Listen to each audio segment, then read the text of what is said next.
முன்னோர்கள் கால ஆட்டத்தை கேலி செய்தவர்களின் நிலைமை.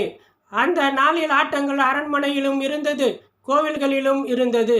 இந்த நாளில் கடவுளை திட்டுபவர்கள் பகுத்தறிவாதிகள், நாத்திகர்கள், முக்கியமாக பார்ப்பனர்களை திட்டுகிறார்கள். அதில் வாழும் மக்கள் யாரோ ஒருவர் மனு சாஸ்திரத்தில் எழுதி உள்ளாராம், கடவுள் இதைத்தான் விரும்புகிறார் என்று.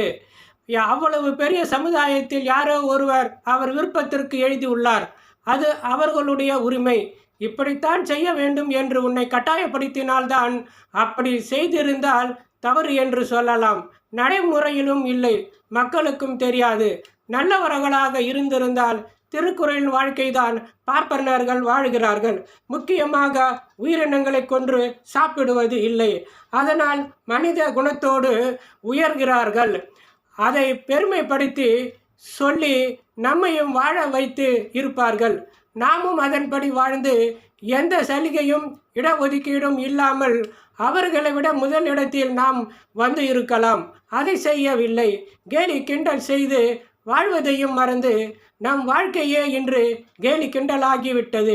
ஆட்டம் மன்னரிடம் தான் தவறு உள்ளது, பார்ப்பவர்களிடமோ எழுதியவர்களிடமோ தவறு இல்லை. மன்னரும் ரசித்தார். தடுத்திருந்தால் தடுத்திருக்கலாம், அவருக்கு உரிமை இருக்கிறது. அதனால்தான் அனைவரும் ஆசையில் தவறுகள் செய்ததால் மன்னர் ஆட்சி மாறி பல மதங்கள் ஆட்சி செய்தது. இன்று ஆசைக்கு ஆட்சி செய்கிறார்கள் இந்தியர்கள்.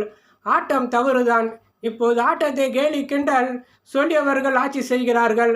அவர்கள் விருப்பத்திற்கு ஆட வைக்கிறார்கள். இமயமலையில் உள்ள எவரெஸ்டில் கொடி பறக்க விட்டால் பெருமையாக நினைக்கிறார்கள். அதற்கு மேல் ஆட்டத்தை ஆட வைக்கிறார்கள் இன்றைய அரசியல்வாதிகள். மனதை கண்களை பார்க்கும்படி இருங்கள், தியானம் இருங்கள். படுக்கும்போது ஓம் என்று மனதில் நினைத்து கொண்டு இருங்கள். தூக்கம் விரைவில் வந்துவிடும்.